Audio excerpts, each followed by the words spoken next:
MLC ఎన్నికలలో ఓరాఓరిగా ఈ ప్రచార ఓరు జరుగుతుంది. ఈ ఎమ్మెల్సీ ఎన్నికలలో నిలబడ్డ వాళ్ళల్లో ప్రధానంగా బక్కా జడ్సన్ అన్న గెలుపు అంచులలో ఉంటే, బక్కా జడ్సన్ అన్న డిసెంబర్ నుండి ప్రచారం చేసుకుంటుంటే, బక్కా జడ్సన్ అన్న 40 సంవత్సరాలు తన జీవితాన్ని దారబోసి దాదాపు 30 సంవత్సరాలు కాంగ్రెస్కు సేవ చేస్తే బక్కా జడ్సన్ అన్నను బయటికి పంపిస్తే, ఆయన ఈరోజు నిరుద్యోగుల పక్షాన, తెలంగాణలో ఉన్నటువంటి ఉపాధ్యాయుల పక్షాన, ఉద్యోగుల పక్షాన, అందరి పక్షాన ఉండాలని ఎమ్మెల్సీకి ఒక చట్టసభలలోకి ఒక మేధావుల సభకు వెళ్ళాలని ఆయన ప్రచారాన్ని చేసుకుంటుంటే, ఆయనను కాంగ్రెస్ పార్టీ నుండి వెళ్ళగొట్టడమే కాకుండా ఇంకా చట్టసభలలోకి కూడా రావద్దని ఆయన మీద కుట్రాలు పన్ని ఆయనకు ధీటుగా, అంటే ఆయన నిరుద్యోగులలో ఎంతైతే పట్టు ఉందో ఆ పట్టు నుంచి కొంత కాంగ్రెస్ పార్టీకి ఓటు షిఫ్ట్ చేయాలని, కాంగ్రెస్ పార్టీ నుంచి నిలబెడుతున్న తీన్మార్ మల్లయ్యను, దొంగ మల్లయ్యను గెలిపాలని అశోక్ని దింపారు. అసలు ఈ అశోక్ ఎవరు? అశోక్ని ఎట్లా దింపారు? అశోక్ను ఇంకొకళ్ళకున్న రాజకీయ అక్రమ సంబంధం ఏందనేది మీకు కళ్ళకు కట్టినట్టు చెప్తాం. ఇగో అశోక్ అనే వ్యక్తి ఇక్కడ మీరు చూడండి, ఈ ఫోటోలలో చూడండి. అశోక్ అనే వ్యక్తి, అశోక్ ఫస్ట్ గ్రూప్ 2 ఉద్యమాన్ని నిరుద్యోగులు చేసిందని చెప్తున్నాడు కదా. ఇక్కడ ఆయన ఏం చేసిండో, ఫస్ట్ ఈయన అది ఇది చేయడం వల్ల నిరుద్యోగుల పేరుతోటి ఆయన రాజకీయాలలోకి రావాలని అనుకున్నాడు. నిరుద్యోగులకు చేస్తే మంచిదే, రాజకీయాలలోకి రావాలనుకుంటే స్ట్రైట్ ఫార్వర్డ్కి వస్తే మంచిదే, కానీ ఈయన నిరుద్యోగుల పక్షాన పోరాడుతుందని చెప్పేసి చేస్తే ఆయన మీద ఆ రోజు పీడీ యాక్ట్ అక్రమంగా పెట్టిరు. సార్ వద్దు మీరు రావద్దని చెప్తే వచ్చిండు. ఇక ఈడ అరెస్ట్ అయిండు. ఇక్కడికి రమ్మని చెప్పింది ఎవరు? ఈయనకు బల్మూర్ వెంకటే చెప్పిండు. అరెస్ట్ అయిండు. దీన్ని ఇప్పుడు వీడియోలలో చక్కర్లు కొట్టిస్తుండు. ఈయన అరెస్ట్ అయినాక ఈయన బయటికి తీసుకొచ్చింది ఎవరా అంటే ఇగో బల్మూర్ వెంకట్ చెంచల్గూడ జైలు నుండి తీసుకొచ్చిండు. ఇది వీళ్ళిద్దరి మధ్యలో ఉన్నటువంటి సంబంధం. ఇక ఈ బల్మూరి వెంకట్కు, రియాజ్కు, వీళ్ళందరికీ మధ్యలో ఏం జరుగుతుంది, నిరుద్యోగులలో ఎట్లా జరుగుతుంది ఏందని ఒక కోవర్ట్ ఉన్నాడు. ఆ కోవర్ట్ అనేటోడు ఇంద్రనాయక్ అనేట ఆయన ఇగో బల్మూరి వెంకట్ పక్కన ఉన్నాడు. ఈయన ఇగో ఇక్కడనే ఈ బల్మూరి వెంకట్ తోటి ఉన్నాడు. ఇక్కడనో రియాజ్ తోటి పోయి ఈ తీన్మార్ మల్లయ్యకు మద్దతు ఇచ్చిన దాంట్లో పోస్టర్ రిలీజ్లో ఉన్నాడు. ఇక్కడ ఈయన నిన్న కాక ఈ ఒక 2 నెలల కిందట ఏదైతే ఆమర్ నిరాహార దీక్ష చేసిండో అశోక్, ఆ ఆమర్ నిరాహార దీక్షలో ఇక్కడ కూర్చున్నాడు. ఇక్కడ అశోక్ తోటి ఉన్నాడు, ఇక్కడ రియాజ్ తోటి ఉన్నాడు, ఇక్కడ బల్మూర్ వెంకట్ గారి తోటి ఉన్నాడు. ఈయనది ఏందంటే ఈయన అసలు గ్రూప్ 2 పోస్ట్ పోన్లో ఈయన పాత్ర ఏం లేదు. ఆగస్టు సెప్టెంబర్ వరకు ఏం తెలియదు. ఈయన తీసుకొచ్చారు సెప్టెంబర్ చివరిలో తీసుకొచ్చి నిరుద్యోగ బస్సు యాత్రకు ఈయన మీద ఒక కమిటీ చేసిన దాంట్లో ఈయన నిరుద్యోగ బస్సు యాత్రకు, చైతన్య యాత్ర బస్సుకు ఈయన కన్వీనరు. ఈయన కథలు ఏందంటే మాకు ఇక చాలా తెలుసు, వాస్తవాలు అనేవి ఇంకా తోడాలి. ఈయన అక్కడిక్కడ ఇన్స్టిట్యూట్లలో డబ్బులు అడుక్కొచ్చి కూడా ఇచ్చిర్రు అనేది ఒకటి ఉంది, ఒక అపవాదం అయితే ఉంది. ఇది మరి దీన్ని వీళ్ళు చేయాలో దాని వైపు కూడా మేము చేస్తున్న, ఎన్నికలు అయిపోయినాక తీస్తాం. ఈ ఇంద్రప్రసాద్ నాయక్ అనే వ్యక్తి ఈ రియాజు బస్సు యాత్రలో మాకు ఇచ్చిన 26,000 రూపాయలు, 26 లక్షలు, 27 లక్షల రూపాయల వరకు ఉన్నాయి.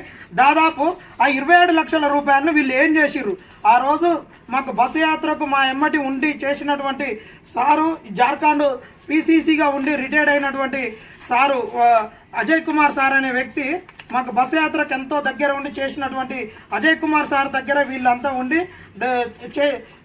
వచ్చి డబ్బులు ఇప్పించండి మాకు. వాస్తవానికి నేను అక్కడనే ఉన్నా. బస్సు యాత్రకు పిల్లలు అటు ఇటు ఇబ్బంది పడొద్దని చెప్పేసి 27 లక్షలు శాంక్షన్ చేపిస్తే 27 లక్షలను వీళ్ళు ఏం చేసిర్రు? అసలు 27 లక్షల్ని మేము బయట రోడ్ల మీద తిరిగినా చేసినాం. ఇంకా దాని గురించి ఇంకో టాపిక్, ఇంకో వీడియో చేస్తా, అది సపరేట్ టాపిక్.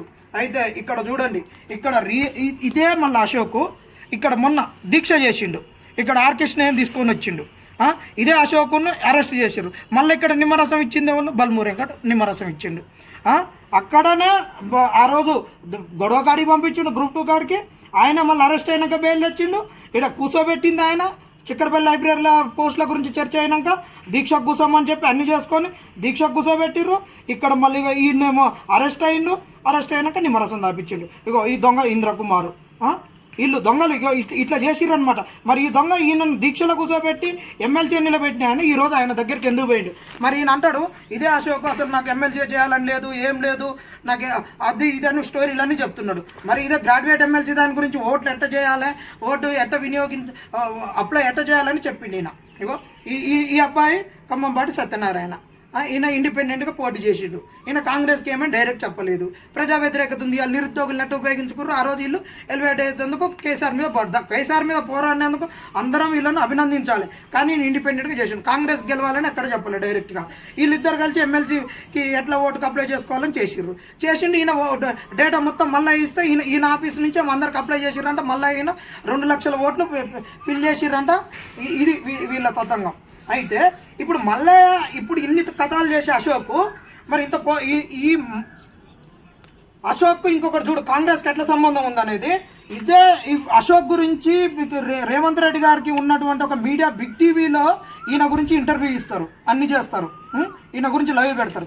కానీ ఇదే బక్క జడ్సన్ అన్న గురించి కాంగ్రెస్ రావడానికి కష్టపడ్డ బక్క జడ్సన్ గారి గురించి ఎందుకు ఇంటర్వ్యూ ఇయ్యారు, లైవ్ ఎందుకు చేయరు?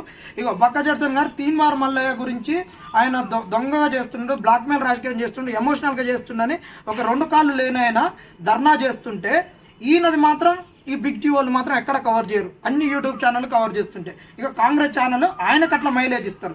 వీళ్ళు అసలు ఈ తీన్మార్ మల్లయ్య అశోక్ అనేటోడు వీళ్ళు చట్టసభలకు పోయి అర్హత ఉందా లేదా పక్కా ఇప్పుడు చెప్తున్నాం కదా.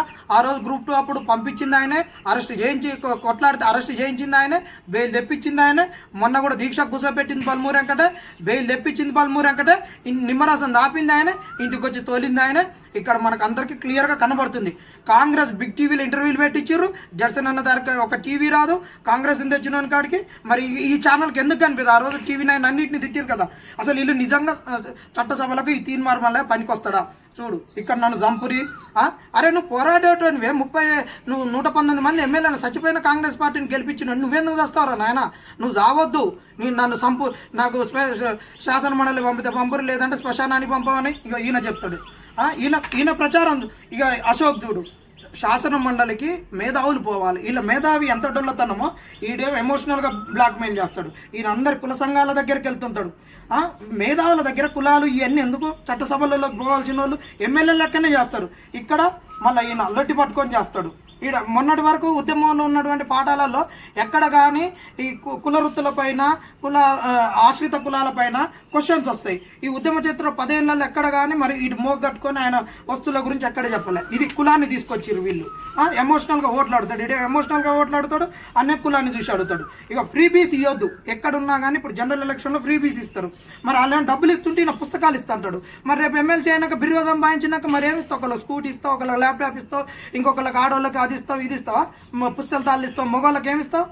ఇక వాళ్ళకి అందరికీ లిక్కర్లు దాపి ఇక మరి ఎమ్మెల్యే ఓట్లు వచ్చేసరికి ఇంకేమి ఇస్తాడు? చూడు జనాలను ఎంత సమీకరించిండు. వీళ్ళందరూ రేపు ఒక కొద్ది వరలో ఇటు నిరుద్యోగులు ఉన్నోళ్ళు రేపు అందరూ గ్రూప్ 2 గ్రూప్ 1 ఆఫీసర్లకు కావాల్సిన వాళ్ళని అందరినీ రోడ్లు ఎక్కించి వీళ్ళందరినీ బయటికి డబ్బులు తీసుకొచ్చి ఆడవాళ్ళతో కోలాటాలు వేపించి అంతా అల్లోకల్లోలంగా ఒక ప్రధాన పార్టీలు ఎట్ట చేస్తారు అట్లా ఈయన మేధావితనం ఎక్కడుందో ఒక ఆయన అంటాడు అశోక్ సారు ఒక ప్రొఫెసర్ అంటాడు.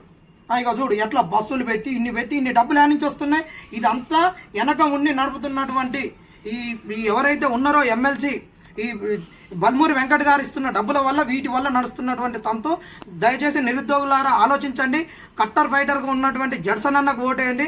అశోక్ అనే వ్యక్తి జడ్సన్ అన్న ఒడగొడతందుకు దించినటువంటి ఒక బూటకపు మనిషే. మల్లయ్యను గెలిపించడానికే వీళ్ళందరూ పన్నిన పన్నాగం. బల్మూరి వెంకట అయినా, రియాజ్ అయినా, కాంగ్రెస్ పెద్ద నాయకులైనా వీళ్ళందరూ కొంతమంది, అందరు కాదు, కాంగ్రెస్లో 90% నాయకులకు బక్క జడ్సన్ అన్న గెలవాలని ఉంది.